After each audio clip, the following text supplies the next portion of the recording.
today. Give it up for TC. They're back and with it.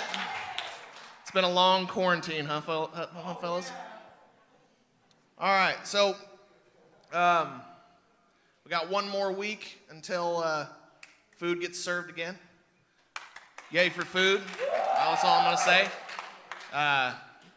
We'll start that back up next week, so I'm pretty excited for that. Still same as always. We're opening up at 6.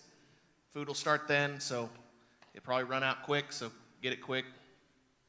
So let's see. Let's everybody go around, and it's close enough to being done with quarantine. So let's do some high fives. Let's go around and get a high five from everybody. Don't everybody get up at once. Huh? Scandalous. That's risque.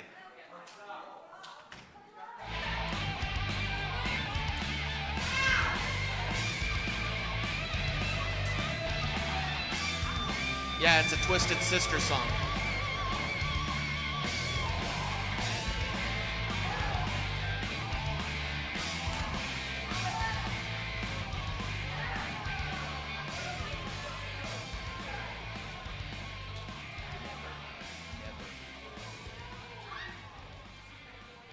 So, does anybody else in here recognize that song being like a Twisted Sister song from the 80s? Show your age. It's approved.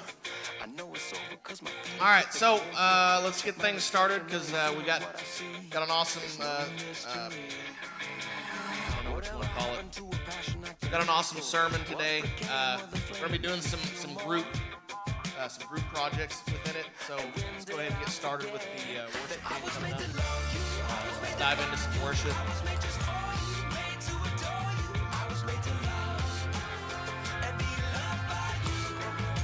Yeah, give it up for the worship team, yo. Stop it. You guys are too nice. Okay, so tonight we're going to do a very, very chill worship night. Is that okay? Can I count on you guys to not fall asleep during worship? Didn't think so. All right, you guys may make your way down to the front. We're going to get entered into worship. And if you're going to sit at your seat, I advise you to stand and not sit, please. And thank you. It's for Jesus, not me. Ha ha ha ha ha. Are you guys excited to be here tonight? Yeah. Woo! I'm gonna say it one more time, and this time, everybody in the room yell, okay? Ready? Are you guys excited to be here tonight? See, that's it. That's it. We need to do that the first time every time. All right, you guys. I'm going to go ahead and pray real quick. God, we are just very thankful to be here, Jesus. We ask that we can just come in contact with you tonight, Lord, that your presence would be in this room, that it will manifest through us, Jesus. God, we're going to give you all of the glory tonight, God, because tonight is about you, Jesus. We love you so much, God, and we're excited to worship you. And everybody said, amen. As soon as Zach's ready.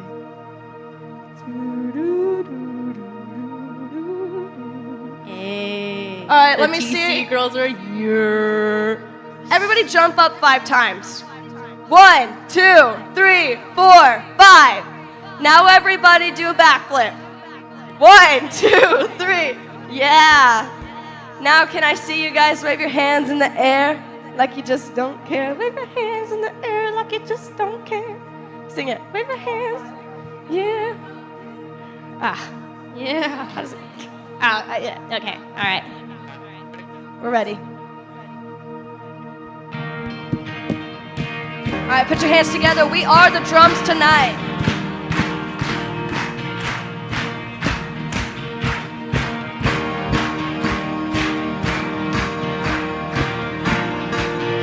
You are Jesus, the Son of God, Son of Man.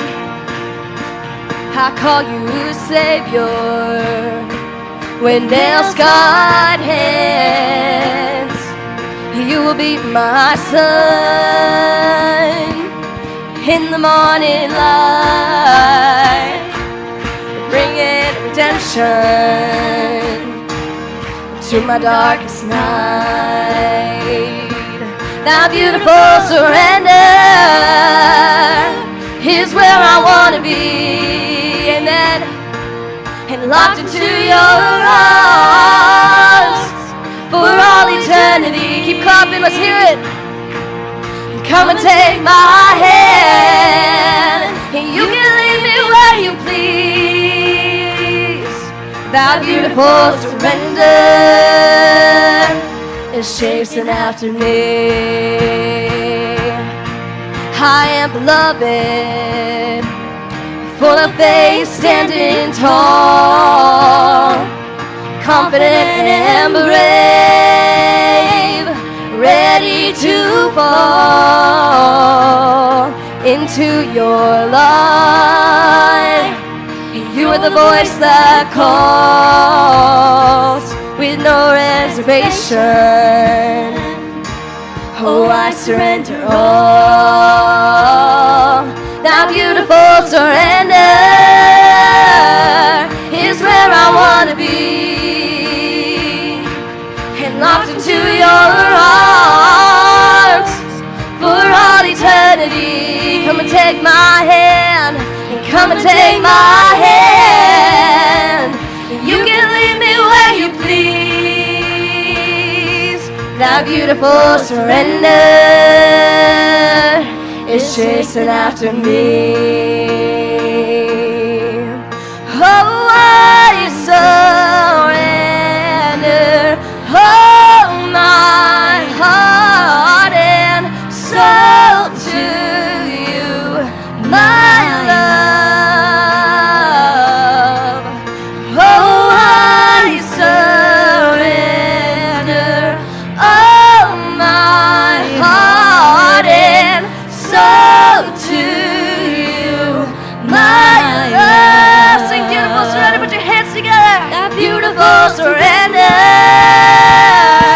is where I want to be. Amen, sing it out. And locked into your arms for all eternity. Come and take my hand, come and take my hand. You can lead me where you please. That beautiful surrender is chasing after me. Put your hands together, amen. Amen.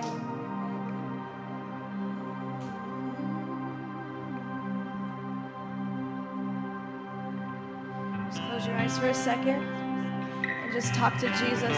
This is your moment.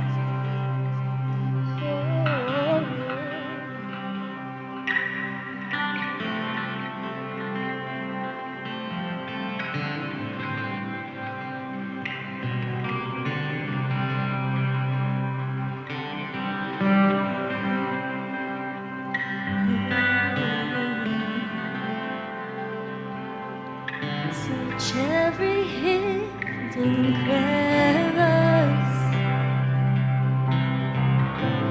every shadow corner,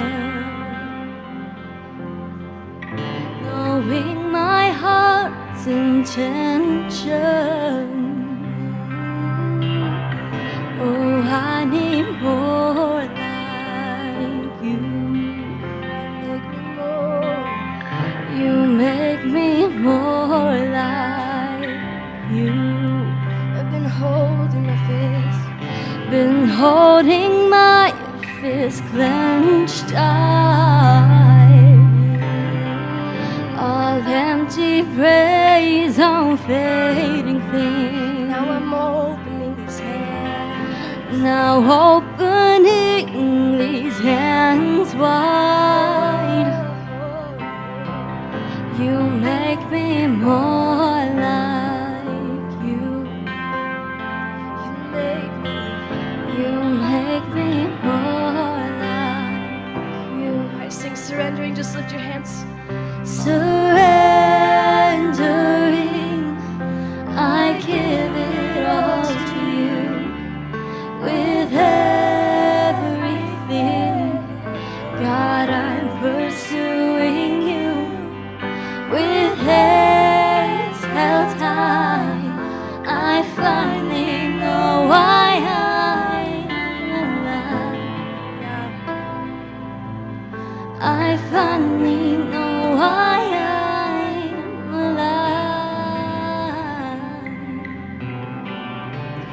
finally know because I find my purpose in you, Jesus.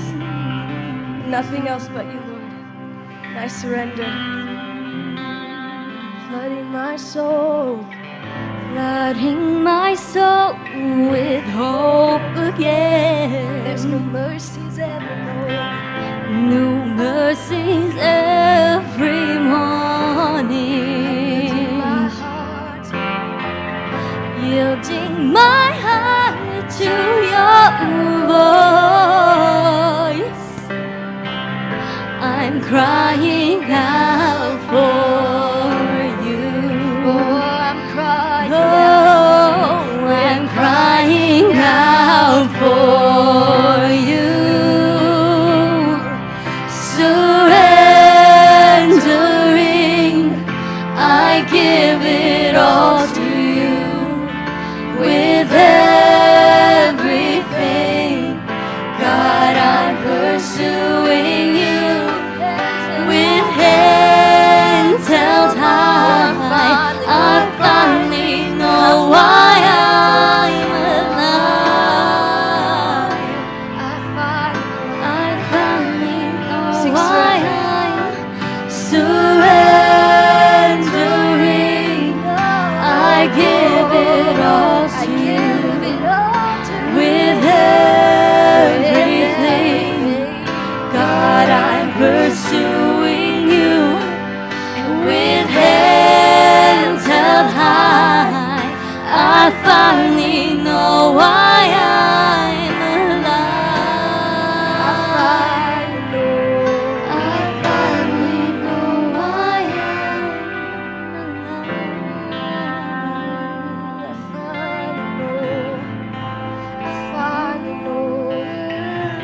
I finally have a purpose. In you I lean into your love. I lean into your love. I press into your heart. I'm drawing it close.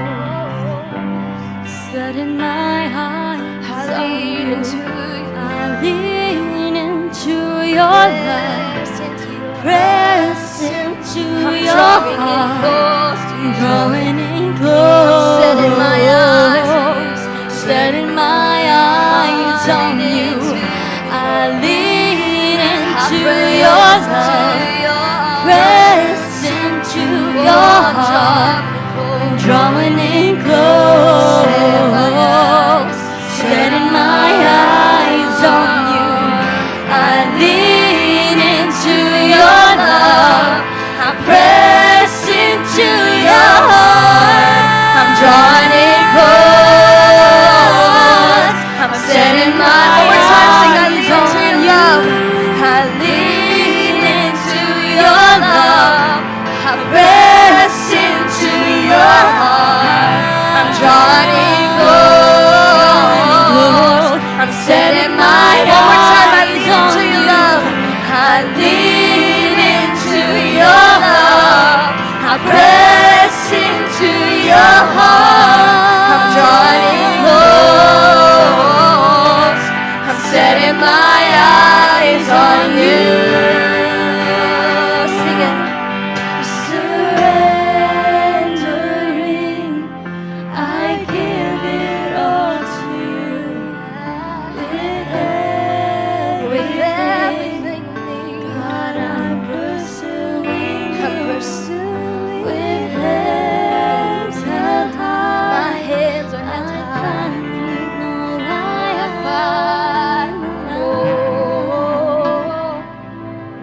I finally know why I'm surrendering. I give it all to you. With everything, God, I'm pursuing you. With hands held high, I finally know why I'm alive. Thank you, Jesus. I finally know why I'm For those kids that are suffering with suicidal thoughts. It's tough and you feel alone. But I promise you, if you surrender to Jesus, He can. That's why we sing this song, God, I'm surrendering and I give it all to you, Jesus. I finally know why I'm alive. Because before you, I had no purpose and I messed everything up. But when I met you, Jesus, I found my purpose and I'm actually alive now. I'm not dead no more. Thank you, Jesus. So for those kids who are struggling with suicidal thoughts, don't do it. Because God wants to do something with you. And I know you hear all the time that he has a plan for you, but I'm telling you, he does. It's amazing what happens when you choose to follow Jesus. You can ask anyone that's a Christian. Your life changes. But you have to continually put in the work for that relationship. If it means so much to you, you're going to work hard for it. Some of you guys think that you can just have this relationship and go off and not connect with Jesus at all and think that you're okay, but that's not it. Because God wants you and he wants that relationship, and you need to keep it going. Because God is there the whole time. He's just waiting on you. We're going to sing this next song. And if you truly want God to set a fire in your heart, I ask that you would sing it out. No place I would rather be. No place I would rather be. No place I would rather be. Here in your love, here in your love. No place I would rather be. No place I would rather be. No place I would rather be than here in your love, here in your love. I don't want to be where you're not. I just want to be with you, Jesus. Let's sing No Place. Sing it out. No place I would rather be. No place I would rather be. No place I would rather be than here in your love, here in your love. There's no place I'd rather be. There's no place I'd rather be. There's no place I'd rather be than here in your love, here in your love. So set a fire down in my soul that I can't contain, that I can't control. I want more of you, God, and I want more of you, God.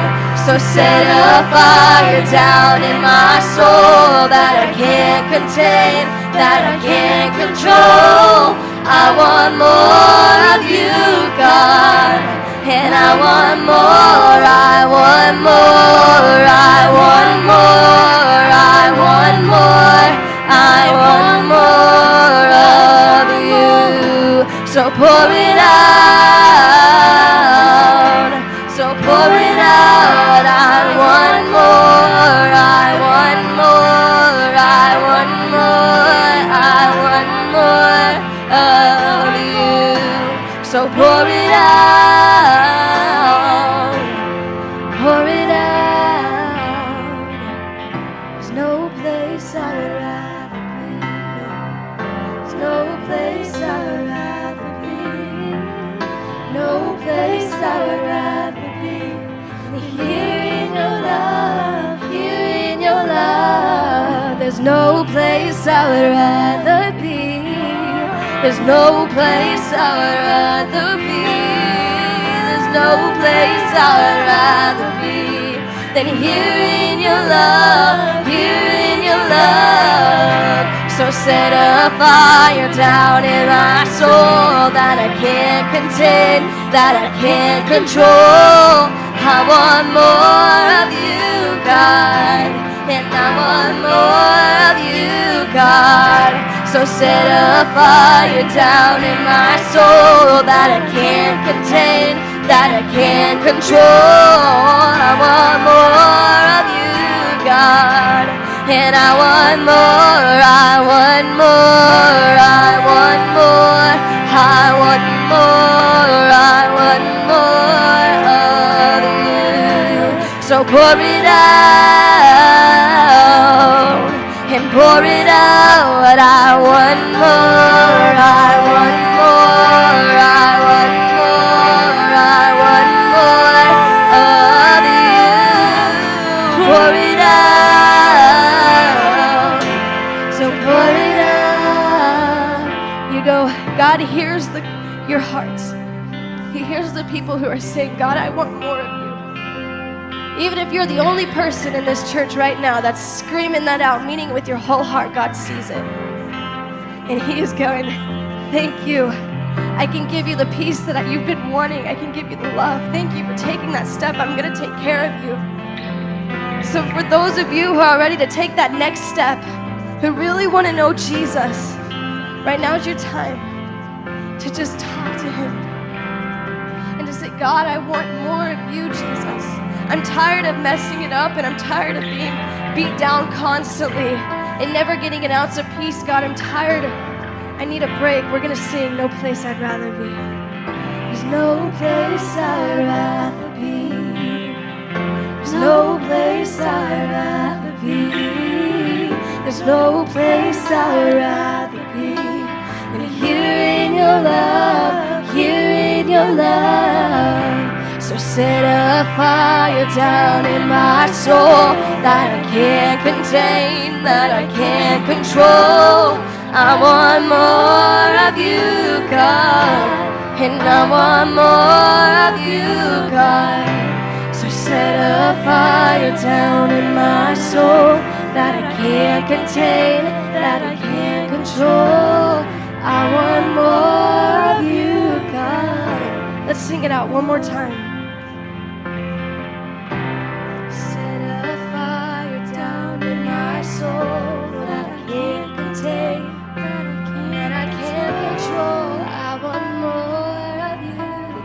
Let Him hear you. I want more of you, God. Set a fire down in my soul that I can't contain, that I can't control. I want more. I want more of you, God.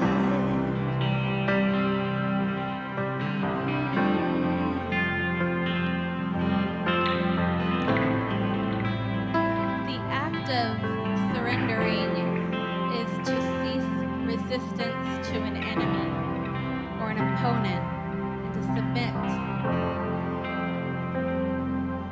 Not necessarily to their authority, like the definition I have in front of me, but to God's authority.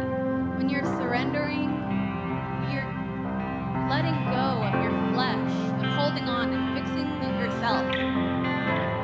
You can't always fix it yourself. You can never fix it yourself. Because what do when we try that? We mess things up. You guys hear this from me all the time, but Zach always tells me to put things on a shelf and to leave it there. And when things still aren't going right, I'm so mad about it still, it's because I've picked it back up and I'm still trying to fix things myself.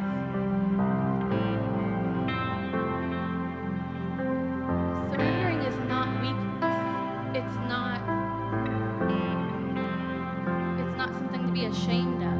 It's something that's going to give you more strength than you would ever know what to do with.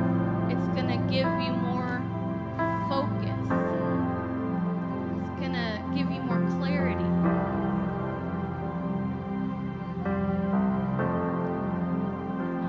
I had some other notes, but they don't really matter. God loves you guys. I'm so glad to be back in church. I'm so glad we have everyone back. We've missed you guys so much. It's not the same, no offense guys, when it's just you guys. And that might be my personal opinion. But let's pray real quick, and then Zach's gonna just dive in, because I know that God has given him such an awesome word for you guys tonight. And you guys are here, so it's just what you guys are gonna need. God, I thank you so much. Thank you for bringing us to the place that you need us to be, to let us hear what you have to say, God. I thank you for the freedom to be able to stand with our brothers and sisters in Christ and to freely worship you, God. Thank you for the freedom of speech and for the freedom of religion, God. We just praise you for all the things that you've blessed us with that might not seem like blessings right now, but looking back, we're going to be so thankful that you took us there. Jesus, we thank you so much for what you have done. We thank you so much for what you're doing, and we thank you so much for what you're going to do. We praise you and we thank you in your almighty name. Amen.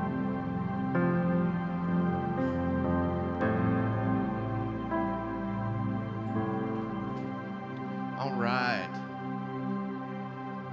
As Jen said, guys, I'm so glad that we were able to come back into this house and be with one another again. It's been way too long, right? I think so. Quarantine is not fun.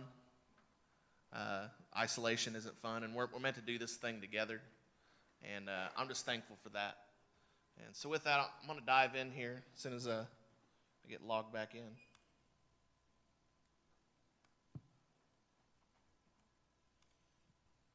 All right. So if you was with us a couple weeks ago, some of you weren't. We're talking about atypical families or non-typical families.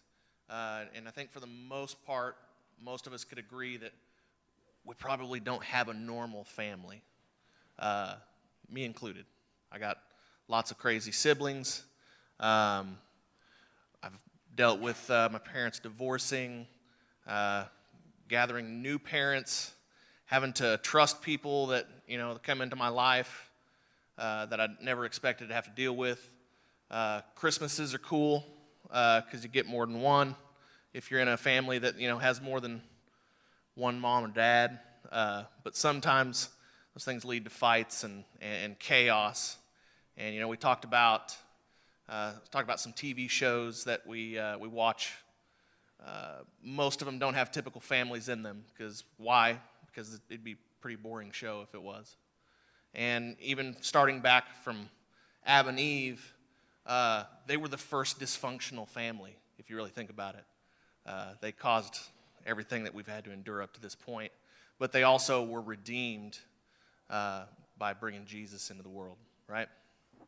So this week we talked about non-typical families. I want to kind of get in depth of just how non-typical your family is. So we're going to take another poll and have some questions. Because really, I want to know, what's your family like? I know I hate this board. It's squeaky. It picks up on everything. It happens. Right here. Not so much here, but right where I need to stay. Here's what it is. So for week 2, we're going to talk about some not-so-normal families in the Bible, as we did in the first week. And we're going to talk about our own not-so-normal families. So I just want people to, raise some hands if this fits you. I'm going to ask some questions. And we all got messed up families, and it's okay to answer the correct answer, because I'm going to be right there with you answering them. So don't feel shy. Because, like I said, I want to know about your family. Question 1: parents. How many parents or step-parents do you have? If it's 0, raise your hand. You got 0 step-parents, but you got parents, though, right? So I'm pretty sure most of us have parents, though, right? Yeah, sorry, if that question was confusing. If you only have one parent in the mix, raise your hand. Only got one parent in the mix, raise your hand, okay? If you got 2, got a mom and a dad, everything's cool. Or you got it's pretty normal. All right. What if you're like me and you got 3 or more? It's kind of crazy, right? You got a stepmom and a stepdad, or maybe you got an uncle that ended up, taking care of you, something crazy. It happens. It happens. I'm in that boat. I've got a stepmom and a stepdad. Christmases are lit because I get double the presents. And in-laws. Doesn't mean that they're all sane, though. Most of them are crazy. I got a crazy Uncle Bill that is literally a mountain man, and he lives in the woods. Legit story. Am I right, Kason? It's true. Like, this guy is, like, legit mountain man. Like, don't run from him in the woods. He knows more ways to set traps and tie you up than you could ever think of. Sometimes it gets weird. Because, like, he'll get to talking about, like, well, like I can do this and I can do that. I'm like, that's scary. Not going to lie. Like, this dude knows how to use a blowgun to the point that he can dot a fly on the wall with a blowgun. That's scary. You know what I mean? Like, that should not be a skill that normal people have. So, second question, how many siblings you got? If you got 0 and it's just you, raise your hand. Got the singles? All right, not too many of them. What if you got 1? If you got 1 brother or sister, raise your hand. All right. Got quite a few of those. If you got 2, raise your hand. All right. What if you're like me again and you got like more than 3? I got 2 above me and 2 below me. I'm the middle child at 34. Woo! Got some old ones. So, next question. Besides parents and siblings, do any other family members live with you? Such as, if you got a grandparent live with you, raise your hand. All right. 3 or 4 of you. What about an aunt or an uncle? Yeah, got a couple of them. That crazy uncle I was talking about lives with my mom, so it's her brother. She got to put up with him. Any of you got cousins that live with you? Yeah? All right. Got a couple over there. All right. All right, what about pets? If you got no pets, raise your hand. Yeah, cows count. Got cattle. Okay, what if you got a dog, raise your hand. Yeah, me too. At one time we had 3. It's a wild household. We're down to 1 now. Her name's Ruby. Sometimes I bring her to church. She's pretty awesome. She's a little pit bull. She's a rescue from the shelter. Highly advised if you're gonna get dogs, go pick them up from the shelter. You never know. Like I never expected to pick up an older dog. This pit bull's like 7, but she's got way more energy than any of you all in this room. I can guarantee it. She'll give you a run for your money. What about cats? Anybody got cats? I got one of them too. I'm not so fond of it most of the time. It likes to use my stuff as a clawing deal for sharpening claws. It's probably because she knows that I don't like her, and she wants to use my guitar cases and stuff as knife sharpeners, as I call them. Yeah, we have a love-hate relationship. How many of y'all got birds? You got any birds in the family? Like a parrot, parakeet, anything like that? All right. You got a couple. Yeah, if my wife had any more say in this relationship, we would have all animals all the time. Just all the animals. Yeah. It's chaos, y'all. Yeah. We had a discussion not too long ago about possibly bringing a micro pig into the house. If y'all know what this, no, don't. You're not helping. But like, you realize like micro pigs, they're cute and they start out like this big, but they don't end up that big, right? Like they're like normal size pigs, and however much you want to feed them is how big that they're going to get. So logistics are a little confusing on what to do with it past, this big.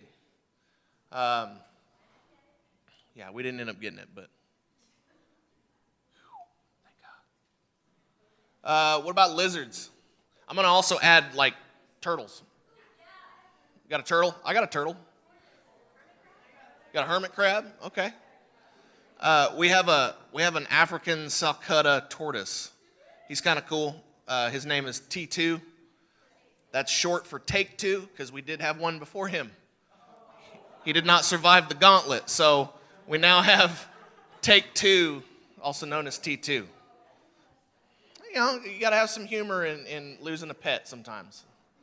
I'm sure most of you guys probably would have no idea how to take care of one. Neither did we at one point. So far, we're successful. He's still small, but he's alive. He's kicking. Well, what about hamsters? We got hamsters? Yeah? Guess what? My wife would want one of those too. Every time we stop at PetSmart, she's like, look at them. Look at them. They're so cute. Hamsters. Yeah. Like even the rats, like the pet rats. She wants one of those too. I don't know about it. Ferret would be kind of cool. I heard they smell, but yeah, that's what I heard. They're kind of nasty. I know for a fact Dana has a pretty cool pet. She has a lemur, which is pretty neat. Like that's definitely not an everyday. Yeah. Props to Dana for being the lemur queen. She's got the lemur queen, you know. His name's Gizmo. He's pretty cool. He's pretty shy, but he's cool. Yeah, my wife does feed him ice cream. He likes that. Yeah, Omar doesn't like you very much. Some of you guys know who Omar is. If you guys have been to Oasis, you guys know who Omar is. Me and Omar are cool. I feed him catfish, and he loves me. I don't know why. Yeah, he eats catfish. Yeah, like fried catfish. Yeah, no, like I just scooped up a catfish, and I was like, here, sustenance. And then he's loving me. No. So what about anybody else got any weird pets that's like not normal? We got a hedgehog. That's cool. Sheep. All right. A little sister. What you got? Guineas. Like the bird, not the pig. Fowl. Yes. You have pet fowl. Those things are mean sometimes. Like they're good for taking care of the yard and keeping insects and stuff out, but other than that, they're usually mean. What you got? Okay. Pigs and what? And geese. Geese can also be mean. That's scary. Not gonna lie. What you got, Matt? I do. All right. What you got? An alligator, huh? Like small? Okay, like cage size. Okay. I was like, man, you're like Steve Irwin. What do you got? Prairie dog. All right. So we got crazy stuff. Kayston. The duck. Yeah. Dylan the duck. We have a duck named Dylan. I didn't know if you knew that. We got peacocks. All right. Last one. Horses. All right. Last one, Harley. Llamas and guineas. That's a weird mix. Okay, so real quick, I've got a few scenarios that I want everybody to split up into groups for. I need 5 separate groups. So find some people to partner up with, and be thinking that you might need some smart people in your group. So don't just pick your friends. Might have to have some logistics. I want you guys to break up into these 5 groups right now.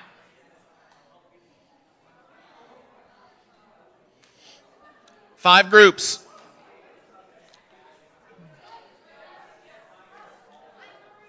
Okay, so I'm just gonna go ahead and say that this is a group. Okay, these guys are a group. Okay, so I need 3 more groups. Group 3, group 4, group 5. Okay, I'm gonna be asking questions to you guys, and I need an answer. Okay, so who wants to be group 1? All right, group 1 is TC. Group 2, okay. Group 3, group 4, group 5. Okay, all right. All right, everybody listen. I need everybody quiet. I need everybody to listen. Okay, group one.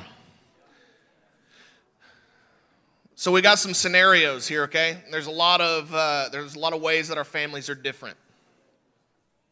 But here's one thing that I know for sure, and that's all of our families have disagreements sometimes, right?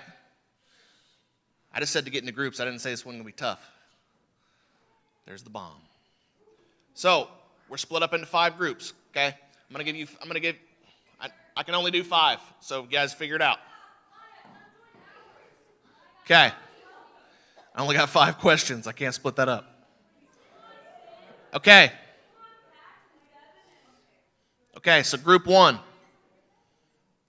And at the time that I finish the question, tell you what I need, you got 5 minutes. And I need an answer, okay? So team 1, you guys have the foster family situation, okay? And this is what we're going to say, okay? I know this is a big group, but let's say John and Abigail have always wanted kids, but they weren't able to have their own biological children. Something happened. And because of that, their desire to care for kids, and the needs that they know exist in the community, they decided to become foster parents. So right now, they're fostering one child whose parents have been deported. Her name is Gabriella, and she's 10 years old. They also have Jake, who is 15 years old. And his mother recently passed away from a long illness, and he's never met his father. Gabriella is having trouble adjusting to her new foster family because she misses her parents. And Jake is often angry and recently started getting in trouble at school. What should this family do next? You got 5 minutes. So you got both of them having trouble adjusting. The boy is having trouble in school. And Gabriella, she misses her family, and she's having trouble adjusting to the new family. What are you guys going to do next? All right. Team 2. Who's team 2? Okay, team 2.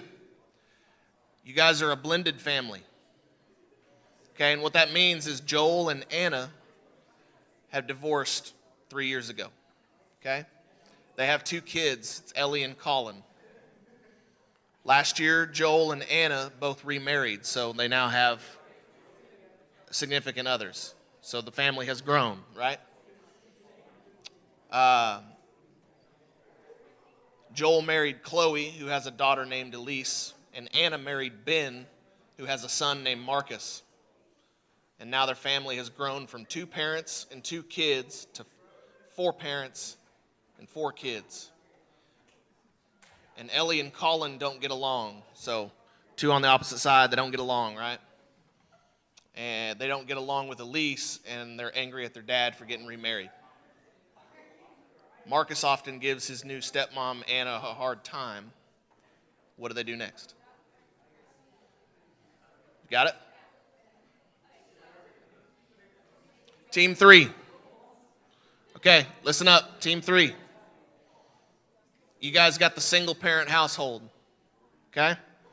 Renee is a single mom with 3 kids. The names are James, Kyle, and Jody. She works 2 jobs in order to support her children.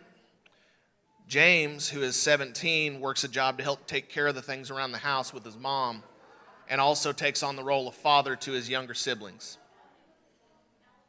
James is often frustrated by the fact that he has to help his siblings, and instead of being simply a kid, and his siblings don't often see James as an authority figure, so they don't really listen to what he's saying, even though he has the responsibility to have to take over as the father figure of the family. What do they do next? So mom's working 2 jobs. The oldest boy has to take care of the other kids, and they don't appreciate him as an authority figure in the family. What are they going to do next? 5 minutes. Team 4. Okay. Team 4, you all are the independent kids.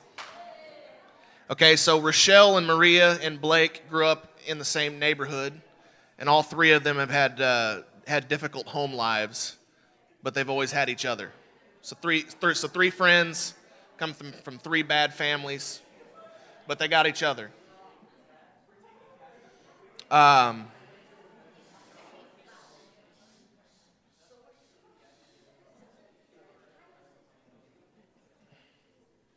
Oh, I'm sorry. I read the wrong one. Delete that. It happens. It happens. My bad. Okay. You guys are still the independent kids, but it's Max and Jennifer are both very involved in their jobs.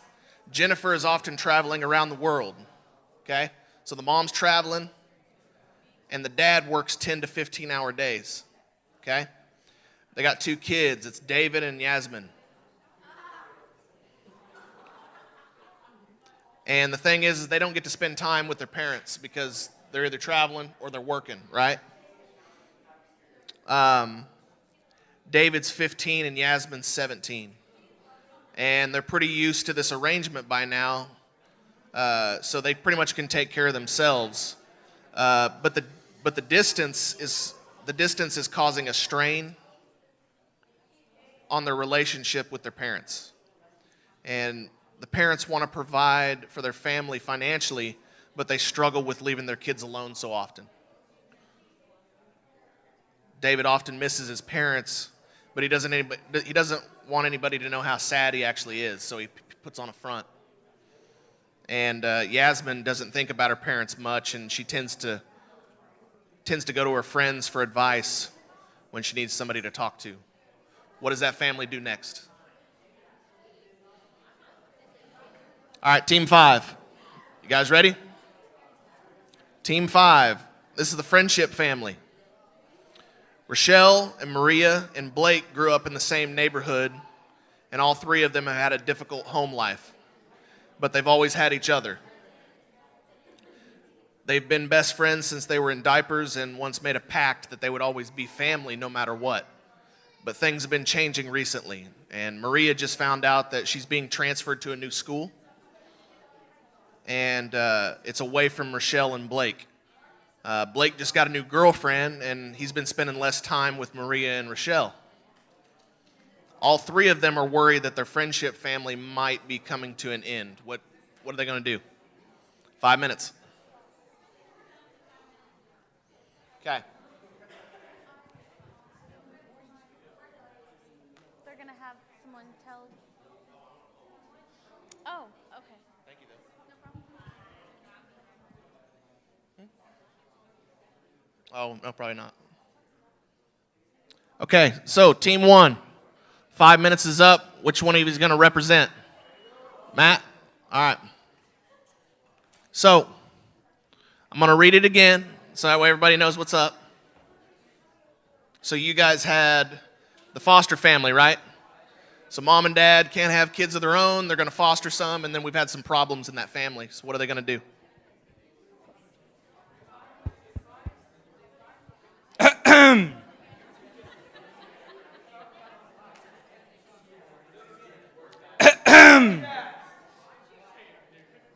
Word fast. All right, so I've collaborated with my fellow team or family from the foster home, and we have decided that as parents, we shouldn't, or no, the son, Jake, is going to TC because he's troubled and he needs some help, but then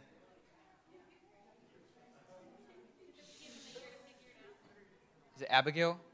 Yeah, Abigail.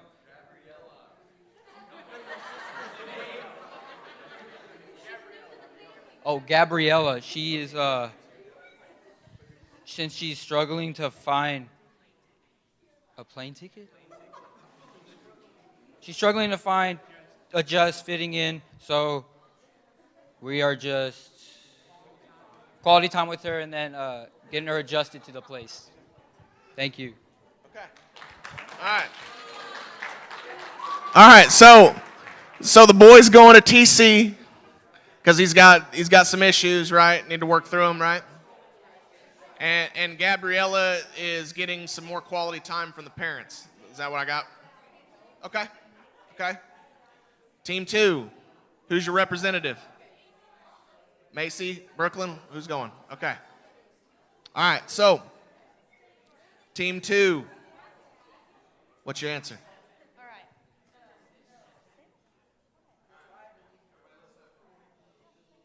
All right, so the entire family is going to church for family counseling. They're going to have lots of prayer by the church and themselves. Parents they need to be understanding that it's hard for the kids to adjust, and the parents need to explain why and be honest, be loving, but keep order. And Anna needs to spend one-on-one time with Marcus because she's the stepmom, and Marcus is the one that doesn't like her.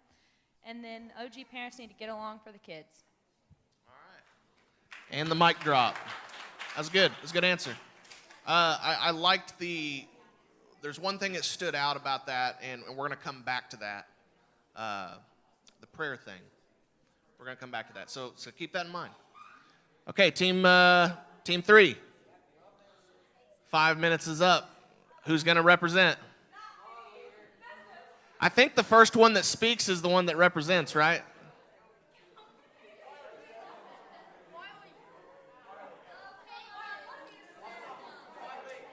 Wiley looks like the dictator.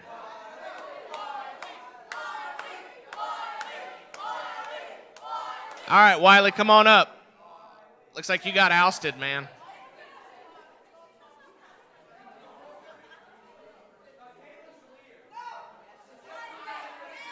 I need somebody.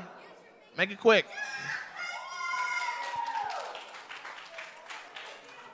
Okay, so we had the single parent household, right? Okay, single household, and James is working and being an authority figure, and his siblings are like, I ain't listening to you, right? All right, what are we gonna do? Or you can just tell me, and I'll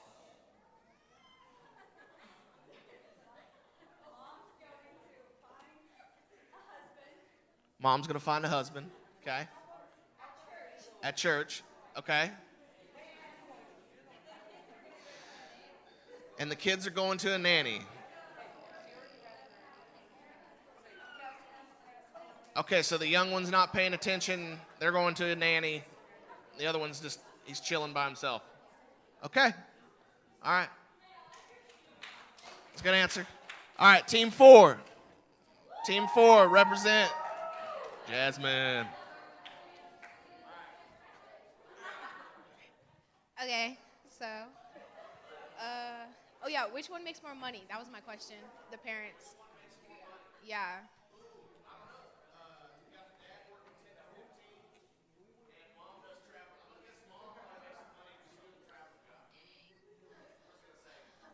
So the dad's gonna quit his job because he needs to, and then the kids are gonna get homeschooled, like Ignitia and stuff, so that they can go.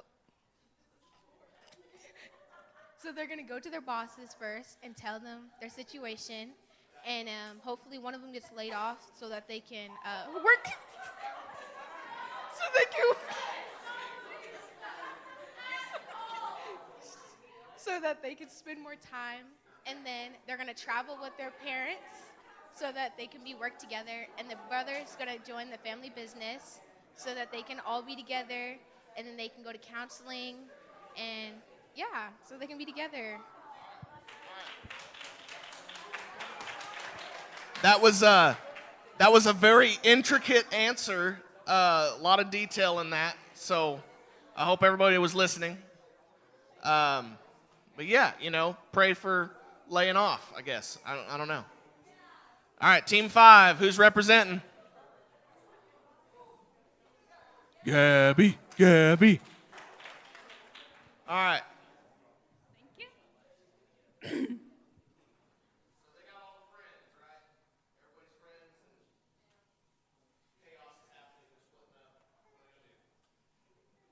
Go to Whataburger. Okay, so, okay. Whataburger is a good place, right? Who doesn't love? Yeah. They can connect by eating. That's what I do with my brother when we fight. We eat. Gained a little bit of weight, but that's okay. Okay, so the one with the boyfriend? The one with the girlfriend. Okay, and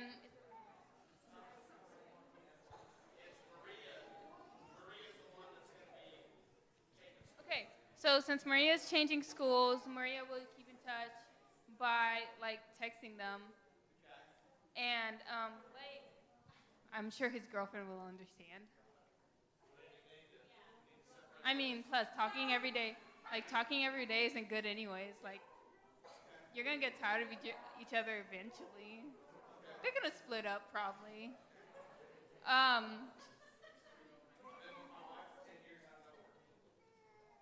You're lucky. So they go to counseling too. Yes. Wait. Okay, well, I'm gonna assume they're in high school, so they could go to like a high school counselor,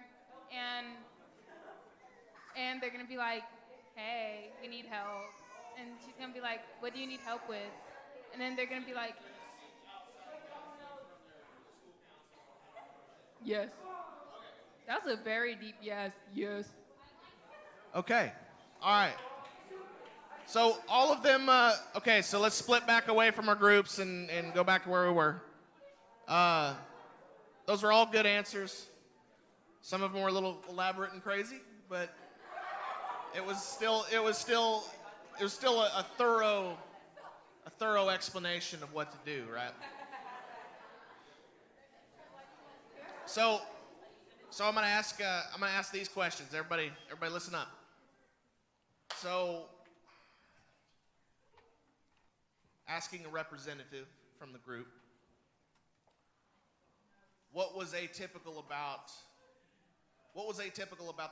the family that your group was given? What was not normal about it? Matt, what do you got? They adopted kids. That adds an extra stress. That's something that's outside of the norm, right? Okay.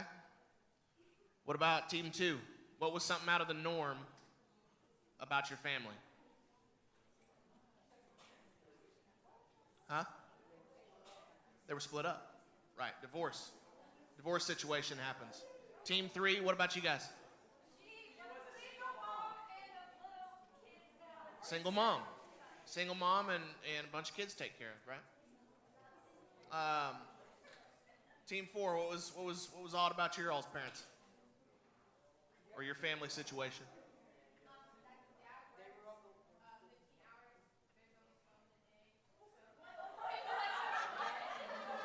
All right, I ain't gonna repeat that one, but yeah.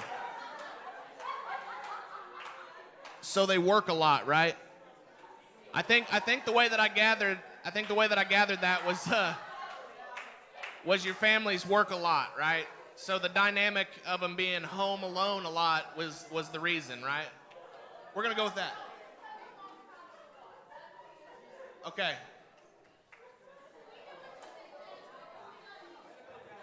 All right, team 5. What was the weird thing about your dynamic?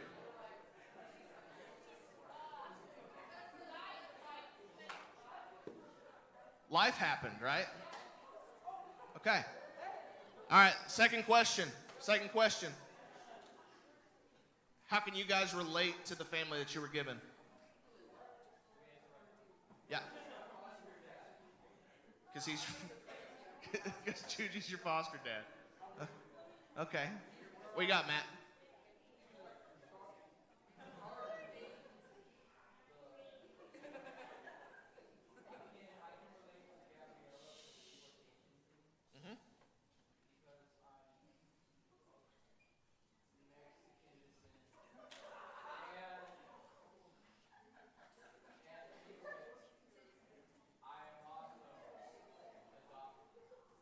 Okay.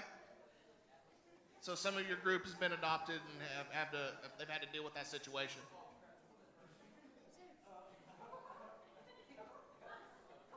We're gonna go with that. What you got?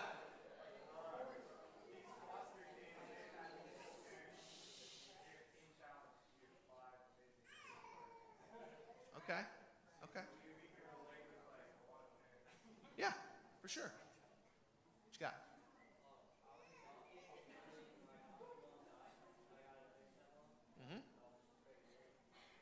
Yeah. Like the whole adoption process, some of you guys can probably closely relate to that, right? I get that. Next one, what do you got? Need counseling. Hey, and prayer. Team 3. How can you guys relate to the situation that you had? Any of you guys got single moms? Yeah, we got. So you're the older one and the sister doesn't listen? Oh, so you're the younger one. I don't even know how that makes sense. What about you guys? How can you go relate to that situation? Hey guys, be quiet over here. Thank you. Okay. Man. I learned something every day though. Team 5, what do you got? 3, 2, 1. Moving on.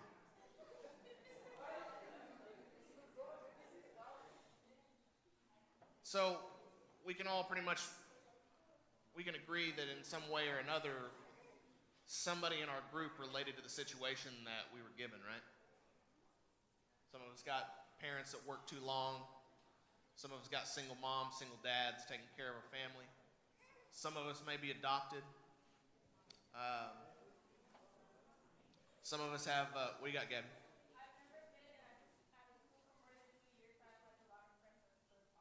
Yeah, so you've had to deal with the situation of moving families or moving schools, right? No, not really. But I'll give you an E for effort. Okay. So, all right. So let's basically, when it comes to our families. When it comes to our families, who says what typical really is? Like, who defines that? Sometimes we let others, definitions or views of what's normal shape our view of our own families. Things that we watch, people we hang out with. But like we said a couple weeks ago, no matter what kind of family that you come from, no family is typical. We all got something going on. And your family is already atypical, but what if God is calling your family to be even more atypical than it already is? Like they're already not normal. What if God's calling them to be more abnormal than the situation calls for? Something to think about. You know, every family has imperfections and problems. What you guys talking about?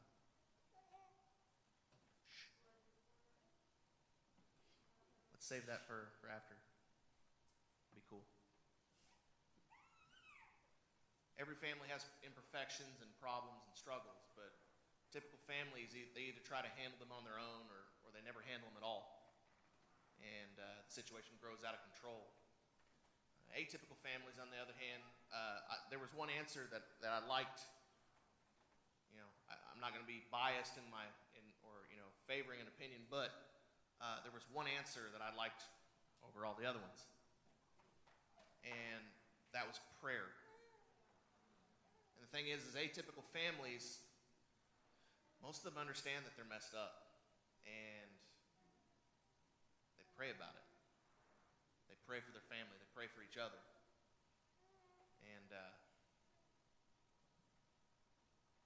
last week before, we talked about that no family is too simple or too complex for God to use. And the thing is your family can be used by God to do atypical things in this world, but how do we do that? And the answer is through prayer.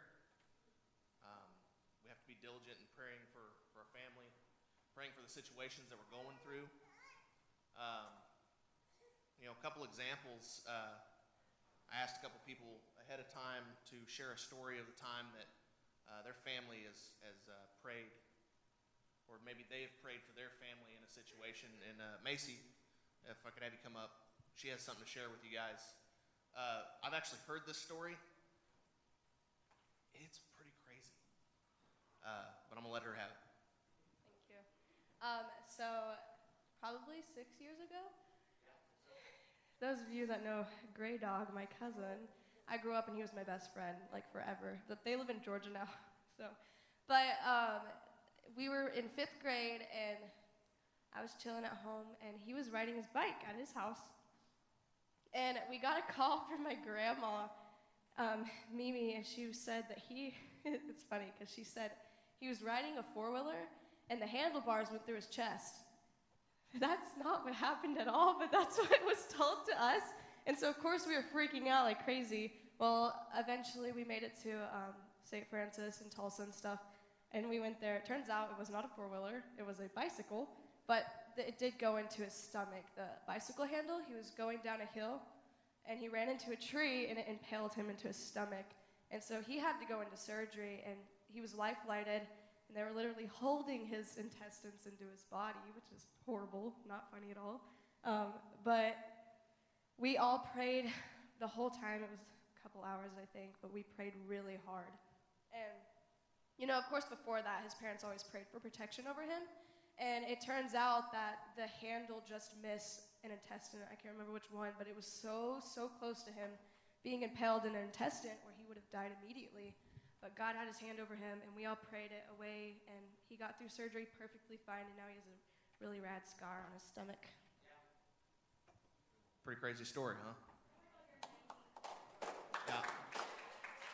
And so also my wife has a short little story about the same kind of situation. Not about being impaled by a bike, but just another situation where, prayer works. And doing it for your family is super important. So I prayed my whole life for my future spouse, and I never really knew when I'd meet him. Definitely didn't know the circumstances. I definitely didn't know that when I started dating him, he would be a drug dealer.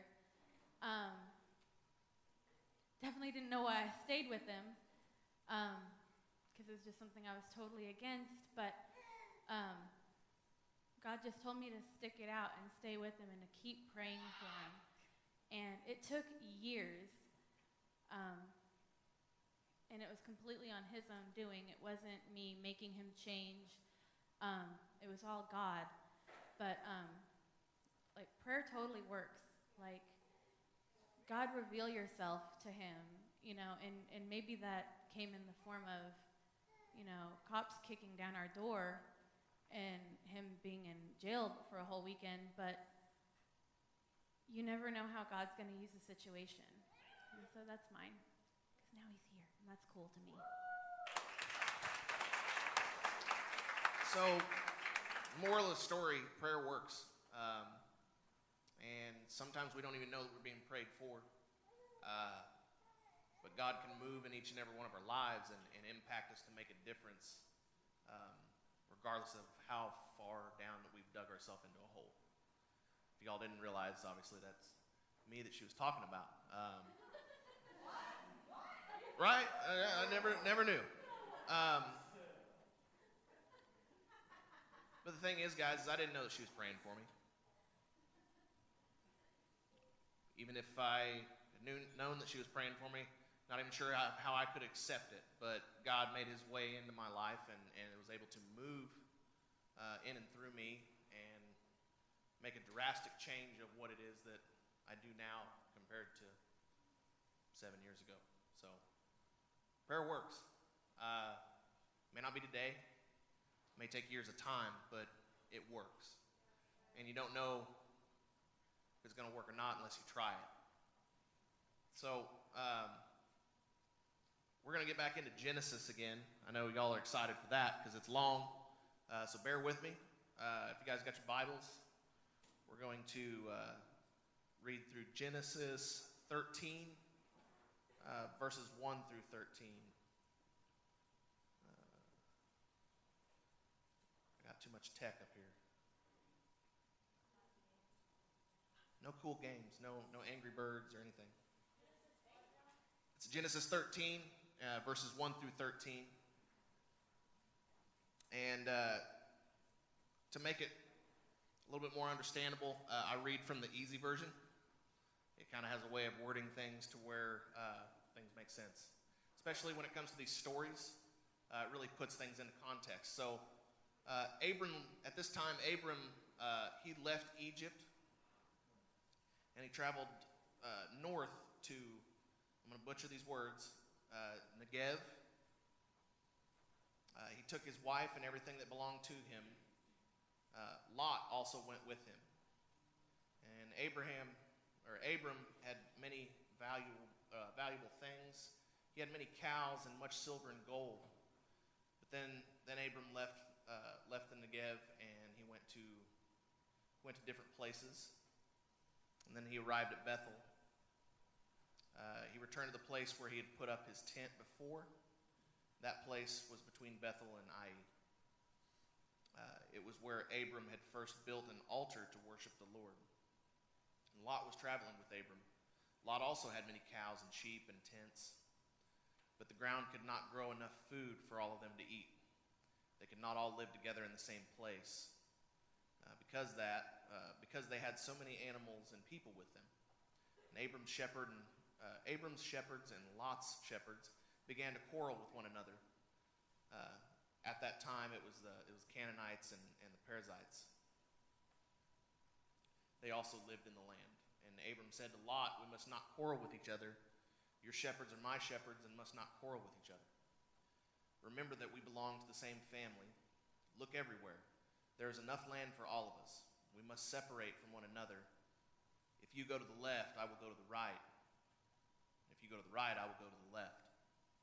Lot looked up and saw the flat land of Jordan as far as Zoar.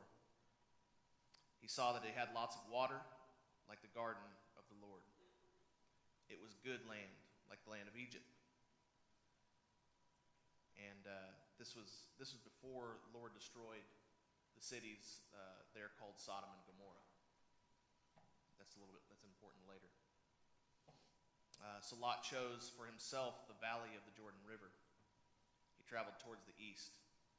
And Abram stayed in the land of Canaan, and he lived there. But Lot lived near the cities that were in Jordan Valley. He put up his tents near the city called Sodom. The people of Sodom were very bad. They didn't live right, and they did not obey the Lord at all. So, last week we met the family of Adam and Eve, and they were the very first family. We saw how their story went very wrong as a result of their choices to disobey God and hurt each other because they ate from the tree, and sin began to come into the world. And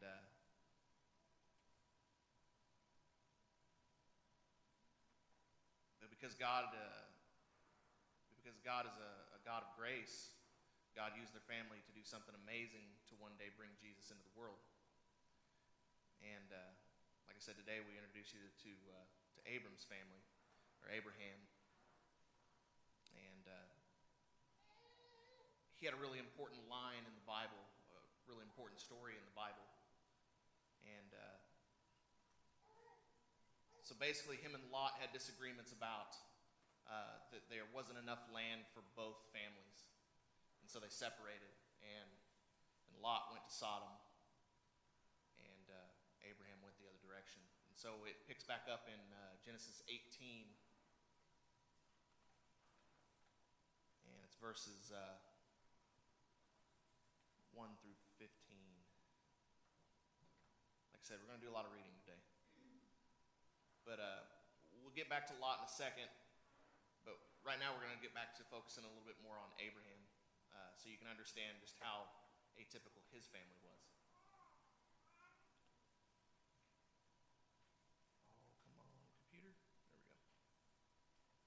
So the Lord appeared to Abraham near the special oak tree of Mamre. It was a hot time of day, and Abraham was sitting by the door of his tent. Abraham looked up and saw 3 men. He ran in a hurry to meet them. He bent down to the ground to respect them. Abraham said, "Please, sir, stop here and let me serve you. That would make me very happy. Let us bring some water so that you can all wash your feet. Then you can rest under this tree. And let me also bring you some food to eat. Now that you have come to my home, you should rest and become strong again.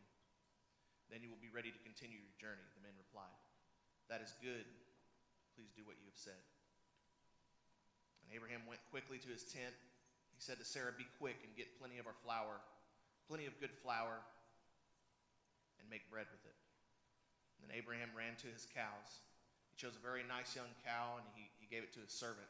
The servant quickly prepared it for his men to eat. Then Abraham also brought some butter and milk, as well as meat from the cow. He put all the food in front of the men. While they ate it, Abraham stood near them under the tree.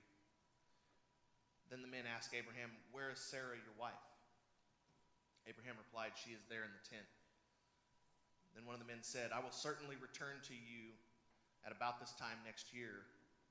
At that time, Sarah, your wife, will have a son." Sarah was listening to all this, and she was at the door of the tent near where they were talking. And Abraham and Sarah, at this point, they were very old. They were now very old, and Sarah was past the age when she could give birth to a child. So Sarah laughed to herself, and she thought, "I've become old and weak. My husband is also old. I will never have a baby and be happy like that." Then the Lord said to Abraham, "Why did Sarah laugh like that?" She said, "I'm too old to have a child, but surely nothing is too difficult for the Lord to do. At this time next year, I will return to you, and Sarah will have a son." Then Sarah was afraid, so she told a lie. She said, "I did not laugh," but the Lord said, "Yes, you did laugh." The Lord knows everything, right? So Abraham and Lot had a long, sorry, I got sidetracked here. So Abraham and Sarah were really old. We picked that up. They didn't have any kids at this time, but they were visited by messengers from God who told them that Sarah was going to have a baby. Just to kind of put this in context, imagine your grandma coming up and telling you that God sent her messengers to say that she was going to have a baby. Probably look at her a little weird, right? You might be a little concerned about your grandma's mental state. But that's how atypical Abraham's family was. So we're going to go back to Abraham and Lot. And Genesis 18, verses 16 through 33. And then we're also going to continue on into 19 and read verses 27 and 29. It's going to be long, bear with me. So in verse 16, he says, "Then Abraham's visitors started to leave. They looked down in the valley towards Sodom. Abraham was talking with them to say goodbye to them. Then the Lord said to himself, 'I should tell Abraham what I'm going to do. Abraham's descendants will become a great nation of people. They will be very powerful through him. I will bless all the nations of the earth. I have chosen him so that he will teach my message to his children and their families. He will teach them to do what is right and what is fair. Then I, the Lord, will do for Abraham everything that I have promised to him.' So the Lord said to Abraham, I have heard how bad the people in Sodom and Gomorrah are." Sodom and Gomorrah. "Everybody says their sins are very bad. So I must go down there to see if it is really true. I will see if those people are as bad as everyone says they are. Then I will know what is true." The other 2 men then turned away, and they went towards Sodom. But Abraham stayed there to talk with the Lord. Then Abraham went near to the Lord, and he asked, "Will you destroy the good people as well as the bad people? There might be 50 people in the city who lived in a good way. Will you destroy the whole city, or will you leave it there because there are 50 good people in it?" He says, will you kill them all, the good people and the bad people? Surely you will not do anything like that. You will not punish good people in the same way as bad people. You are the great judge of everyone on earth. You will surely do what is right. The Lord replied, if I see that there are 50 good people in the city of Sodom, I will not destroy that place. Because of those 50 good people, I will leave the city there. So then Abraham spoke again, and he said, I've been brave enough to speak to the Lord. I know that I am nothing more than dust and ashes. But let me ask you this. What will you do if there's 45 good people in that city? So it's almost like he's bartering with him. It says, what will you do if there's 45 good people in the city? Will you destroy the city because there are only 5 fewer good people there? The Lord replied, if I see that there are 45 good people in the city, I will not destroy it. Abraham spoke again to God, and he said, well, what will you do if there's 40 good people there? The Lord said, because of 40 good people, I will not destroy the city. Then Abraham said, please do not be angry, Lord. Let me speak again. What will you do if there are 30 good people? The Lord answered, I will not destroy the city if I find 30 good people there. And Abraham said once again, I've been brave to speak to you, Lord. What will you do if 20 good people are there? The Lord said, because of 20 good people, I will not destroy the city. After all of that, Abram said, please do not be angry, Lord. Let me speak just one more time. But if there are only 10 good people there, what will you do? And the Lord replied, because of 10 good people, I will not destroy that city. The Lord had finished speaking with Abraham, so he continued on his journey, and Abraham returned home. And so we'll go over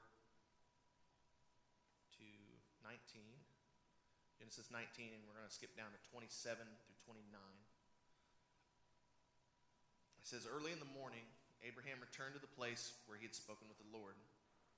He looked towards Sodom and Gomorrah and the whole valley.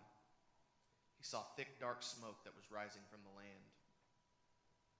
It was the smoke from a big fire. When God destroyed the cities of the valley, he saved Lot from the punishment, or from that punishment. And God remembered what Abraham said, or remembered what Abraham had asked him. He took Lot away from the city where he had lived, and then God destroyed the city. The cities. And so,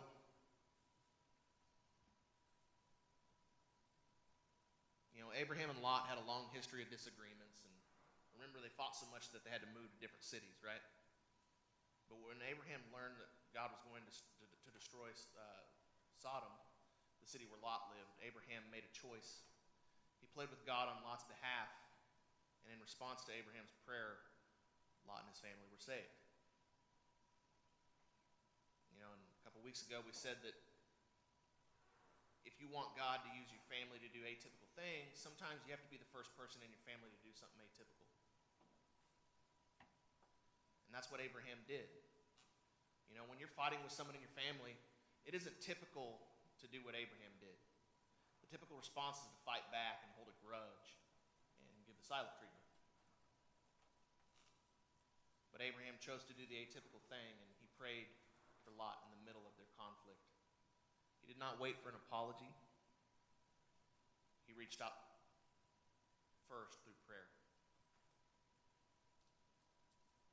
And this might be so simple, but it is so atypical, or not so typical, because not so typical families pray for each other.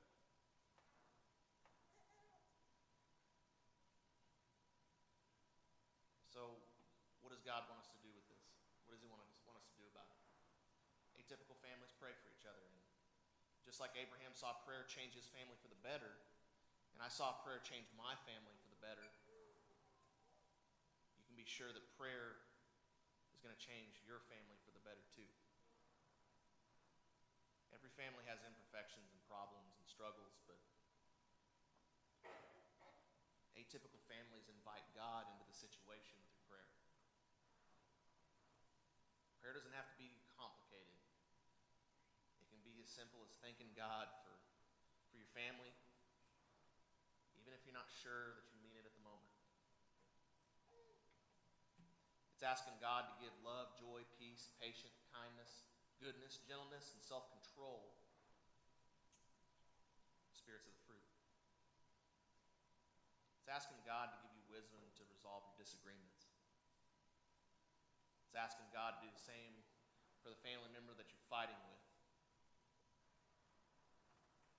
And ultimately, it's thanking God for helping your family, whatever the situation is. So, I want you guys to think about a situation or a recent disagreement that you've had with a family member, or a disagreement that maybe you have often. And I want you to imagine now that conflict can be transformed if you stop to pray instead of fight. Really, when you think about it, how do you think that prayer could change your attitude, your temper, and your perspective? How do you think prayer could change the person that you're fighting with?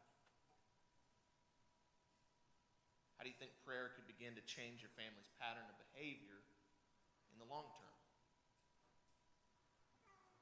So we're going to do something else crazy right now. Jen, I have a couple of, have some sheets of paper. It's a small card. I'm going to pass one out to everybody. Should have a pen in front of you in one of the sleeves. Everybody grab a pen and paper. This is really important. I'll give you guys a minute for that.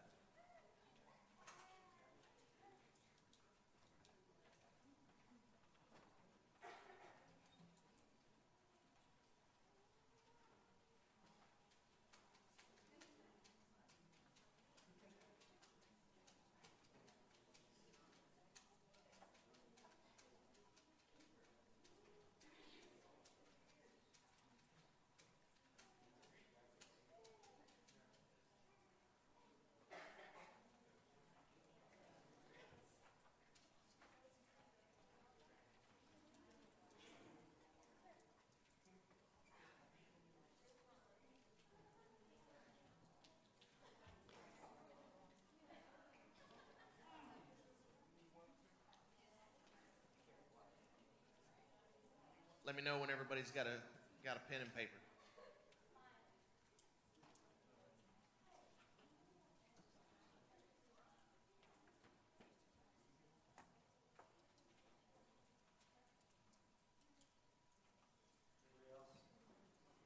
Anybody else need one? Everybody got a piece of paper? Hold it up if you got one.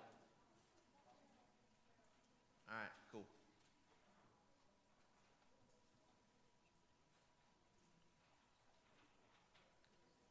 So this is going to be a little out of the ordinary. It's not an altar call. It's not anything of the normal. But I just want to have a moment of reflection. And I want you guys to have a response to this moment. And here's the thing. It's interesting.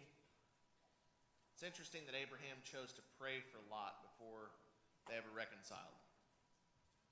Because they didn't end up coming back together, you know, in the end. But before that ever happened, Abraham took the first step, right? And in the middle of their conflict, Abraham went first by choosing to pray for Lot instead of continuing to fight.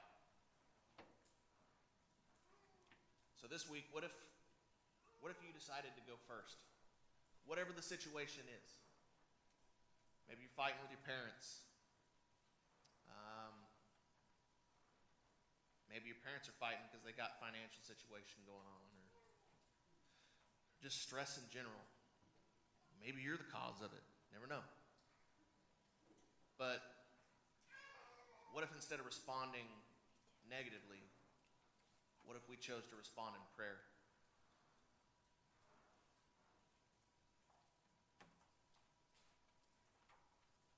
So, what I want you guys to put down on that paper, I want you guys to think about a situation that's going on in your life right now.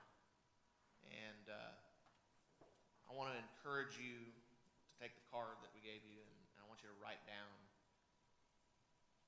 the name of one family member that you want to commit to praying for this week. And then after that, I want you to jot down a few things that you can thank God for, and maybe ask for God to work on their behalf. So think of one person that you want to pray for this week, and think of how you can do that, and what you can thank God for working on that behalf. Because here's the thing, guys, when disagreements happen, typical families, in a disagreement, we're going to yell, we're going to fight, we're going to scream, and we're going to hold grudges. We're going to struggle to find common ground, but not so typical families pray for each other.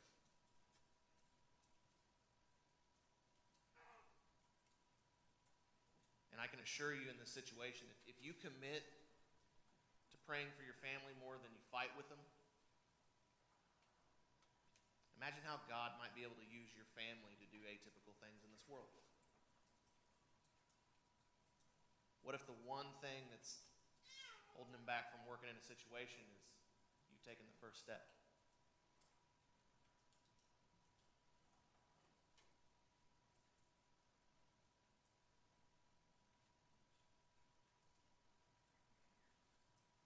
So as we close today, as always, I remind you, next week we're going to start up at 6 o'clock. We're going to have food back in the building. I'm excited for that. Going to open up at 6. We got service at 7. Continuing on with week 3 of this series. It's going to get even more interesting next week, so if you liked what you heard, show up next week. And if you guys haven't been here on a Sunday, I strongly recommend it. It's senior Sunday. Senior Sunday, even though you guys didn't get to graduate and have a normal deal, we're still going to honor you. So show up for that. Service at 10:30. Got donuts and coffee in the building. Whoop, whoop, whoop. I'm excited for that. You never realize how much you miss a donut until it's not here. Why? Why did you say that? Hurts is no more. Why did you say that? But anyways, just want to let you guys know, I love you guys. If there's any situation that you need prayer for, find me or one of the staff. What you got, Gabby? You can. The main thing is I want you guys to keep that for yourself.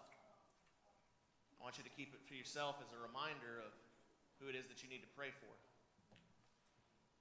And if you want to tell us who you want to pray for and you want our help, by all means, come find one of us. If you got a situation going on, come find us.